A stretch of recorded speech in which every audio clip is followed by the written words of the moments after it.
आप देख रहे हैं अमेज नाउ।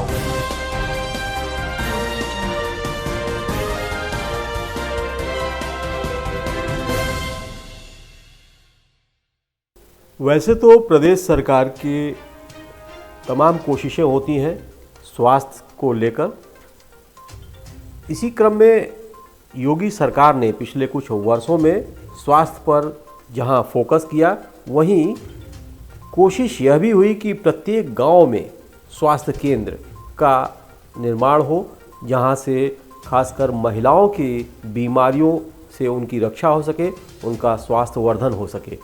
इसी क्रम में बलिया जनपद के नगरा ब्लॉक के एक गांव है डिहवा, जहां भी एनएम सेंटर स्थापित है, लेकिन उस एनएम सेंटर पर स्वास्थ्य सेवाओं की बात दरकिनार करते हुए वहां पर सीमेंट की बोरी यानी कि सीमेंट के गोदाम बनाए जाने की सूचना मिली। और यह सूचना सीडीओ बलिया प्रवीण वर्मा को जब यह जानकारी मिली तो उन्होंने इसके लिए अपने अधिकारियों की एक टीम उक्त एनएम सेंटर पर भेजा और तमाम मीडिया कर्मियों और वीडियो कैमरे की निगरानी में एनएम की उस एनएम जिसकी वहाँ पर तैनाती थी, उस एनएम की मौजूदगी में एनएम सेंटर को, स्वास्थ्य केंद्र को खुलवाया गया।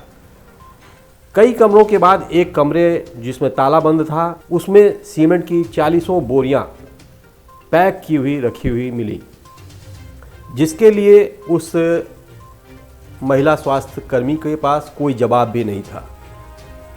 सीडीओ प्रवीण वर्मा के निर्देश पर नगरा के जो ब्लॉक अधिकारी वीडियो थे और स्वास्थ्य विभाग की टीम ने जो जांच किया, उस आधार पर आनन फानन में उस सेंटर को सील कर दिया गया। बड़ी हैरानी की बात है, जहां महिलाओं बच्चों के स्वास्थ्य की बात हो, वहां इस कदर अनदेखी करते हुए उसे गोदाम बना लेना और निहायत निजी हित में उस भवन का इस्तेमाल किया जाना, यह बड़ी ही दुरूह स्थिति है। इससे तो साफ तौर पर इस बात का अंदाज़ा लगाया जा सकता है कि वहाँ का स्वास्थ्य विभाग कितना चौकन्ना है और वहाँ के ग्रामीण कितने स्वस्थ होंगे। स्वास्थ्य विभाग ने सीएमओ को घटना की पूरी जानकारी दी। सीएमओ नीरज कुमार पांडे ने बताया कि स्वास्थ्य केंद्र को पूरी तरह सील कर दिया गया है। सरकारी भवन जिस पर्पज़ के लिए बना है, एनएम सेंटर को गोदाम बनाया गया है, जो एक अनियमितता का जीता जागता प्रमाण है। उस महिला के पास कोई जवाब नहीं है। फिलहाल स्वास्थ्य विभाग इस तरीके के तमाम सेंटर्स पर, स्वास्थ्य विभाग के जो स्वास्थ्य केंद्र अलग अलग गांव में बनाए गए हैं, उनको जांचना होगा, परखना होगा, क्या यही स्थिति तो नहीं है प्रत्येक स्वास्थ्य केंद्रों पर, और अगर है तो उनकी मॉनिटरिंग में पैनापन क्यों नहीं है। कहीं ना कहीं देखा जाए तो स्वास्थ्य विभाग के आला अधिकारी, चिकित्सक और वहाँ का संबंधित MOIC भी जिम्मेदार है। फिलहाल इस केस में आगे क्या होता है, यह देखने वाली बात होगी। क्या मामला है डिहवा का जो एनएम सेंटर को देखा गया और सीडीओ साहब का जो निर्देश पर जांच की गई? डिहवा में उपकेंद्र जो हमारा है सरकारी भवन, उसमें सीमेंट की कुछ बोरियां पाई गई हैं, जो कि उसी एएनएम का था। और ये उप विकास अधिकारी महोदय के द्वारा मेरे जब संज्ञान में लाई गई तो फिर हमारी टीम गई और उसने वहाँ जांच किया। उस कमरे को फिलहाल सील कर दिया गया है और मुझे प्रभारी चिकित्सा अधिकारी द्वारा वहाँ से रिपोर्ट भी प्राप्त हो गई है। हम लोग इस पर विचार करके जल्दी ही कुछ कार्रवाई करेंगे। तो किस तरह की कार्रवाई होगी सर उस पर, और किसके क्या उसमें कमियां पाई गई थी और किस तरह की सूचना मौके पर मिली? अनियमितता तो ये है कि सरकारी भवन जिस पर्पस के लिए बना हुआ है उसका इस्तेमाल उस लिए नहीं करके एक गोदाम के रूप में किया जा रहा है। सर ये एक अनियमितता है। सर डेट ऑफ कम्प्लीशन जो टेंडर हुआ था, जो कंप्लीट करने की जो डेट थी, वो लास्ट कब थी डेट ऑफ कम्प्लीशन? क्योंकि अगर कंप्लीट हो गया होता तो हैंडओवर हो गया होता आपको, तो आखिर उसकी डेट ऑफ कम्प्लीशन क्या थी?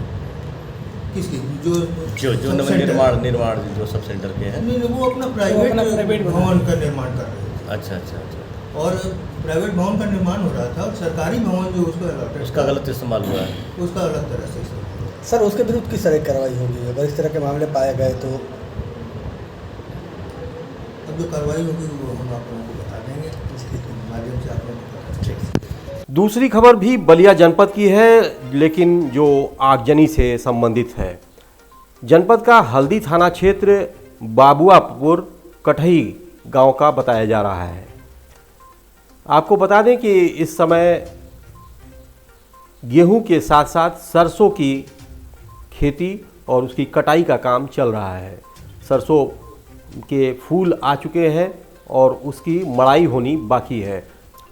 तमाम काश्तकारों ने खेतों से सरसों के पौधों को निकलवा लिया है, अब सिर्फ उसकी मड़ाई होनी बाकी है। लेकिन आपको बताएं कि एक सिरफिरे ने 250 गट्ठरों का एक बोझा एक खलिहान में रखा हुआ था, जिसमें उस सिरफिरे ने आग लगा दिया।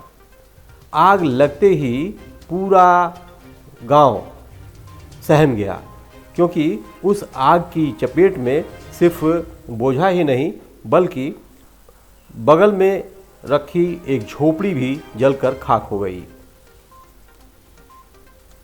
250 बोझ सरसों का यानी हजारों रुपए का मामला था। लेकिन जिस किसान का यह लेकिन जिस किसान की यह पूंजी खाक हुई, उसके दिल पर क्या बीतता होगा, यह समझने वाली बात है। आग पर ग्रामीणों ने काबू करने की तमाम कोशिशें की, लेकिन प्रयास विफल रहा और सूचना फायर ब्रिगेड तक पहुंची। मौके पर फायर ब्रिगेड की गाड़ी भी आई, लेकिन तब तक फायर ब्रिगेड पीड़ित परिवार को राहत नहीं दे सकी थी। पूरा सरसों का गट्ठर जलकर खाक हो चुका था। पुलिस ने मुकदमा भी दर्ज कर लिया है और बताया तो यह भी जाता है कि जिस व्यक्ति पर संदेह किया जा रहा था उसे भी पुलिस ने हिरासत में ले रखा है। अब देखना फिर होगा कि आखिर क्या वजह रही कि उस सिरफिरे ने इस सरसों के गट्ठर में आग लगाया, जिससे हजारों रुपए का नुकसान हुआ। देखते रहिए अमेज नाउ।